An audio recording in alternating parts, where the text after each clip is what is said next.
Good. Hi guys, it's Grow Girl again. We're out here on the Trinity Trails. The last time you saw us, we were out here and we were looking at the anatomy of a flower. Today we're out here and we're going to talk all about pollinators. What in the world is a pollinator? So pollination is the process of pollen being transferred from one flower to another flower or from plant to plant, and that results in a seed. So that's how flowers reproduce. But they need help, so they need the help of a pollinator. So what is a pollinator? Can anybody think of one? So I know of one, and he's very busy.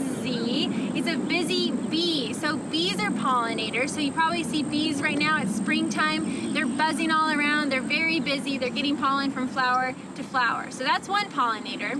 What about, I heard some birds earlier, and there's this little bitty bird that flies really fast. He might be hard to see, but he's a hummingbird. So hummingbirds are also pollinators. And the last one I want to mention, there's an insect that flies around and he flutters from flower to flower, has big wings, and it's a butterfly. So butterflies are also pollinators. So those are just 3 examples of pollinators, but there's lots of pollinators. So our activity today is you're going to get a chance to see lots of kinds of pollinators. So follow us and let's get started. Alright guys, so we're out here by this beautiful patch of bluebonnets, and I've created a paper here to help you collect your data. So how many pollinators? This is your observation page. So over here on the side, you can find this online by the way. Over here on the side we've got day 1, day 2, and day 3. First thing you're going to record before you start counting your pollinators is you're going to record the date, the time, whether you're in the shade or the sun, wind speed, the temperature in Fahrenheit, and then you're going to write down what type of flower you're looking at. So for flower 1, I wrote bluebonnet. Flower 2 is we're going to go look at an Indian paintbrush. Over here you can see it says flower 1, flower 2. So underneath each one of these is where you're going to make tally marks showing how many pollinators you're seeing. So on either your phone, or if you have a stopwatch that works too, but on your phone there's a timer. And so you can pull up that timer and you can say either for 1 minute, 5 minutes, 10 minutes, however long you want to sit out here and record. So what I'm going to do is say I'm going to record for a minute. Once I set my timer, I'm going to sit here and I'm going to watch this bluebonnet patch, and any pollinator that I see, I'm going to write a tally mark. When the timer's up, I'll get up and I'll make sure all of my information is filled in, and we'll walk down to flower 2. All right, time's up. Let's take a look at our results. So as you can see, flower 1, we were there for 1 minute and we had 3 pollinators. Flower 2, which is these Indian paintbrushes, we were also here for 1 minute and we had 5 pollinators.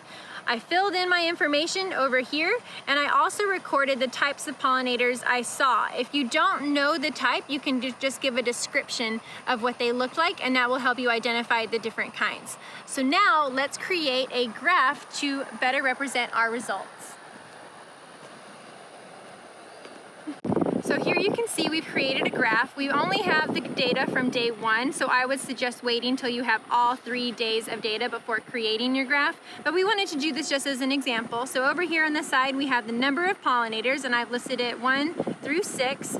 Down here at the bottom we have the days. So today's day 1, and up above it is the number of pollinators. So that's where I put my dot. So down here you can see my legend is flower number 1 is blue, flower number 2 is pink. So once you have all 3 days, then you can have 3 dots per flower and then connect the dots to best represent your data. Alright guys, so you've collected all of your data, but why is this data important? Why are pollinators important?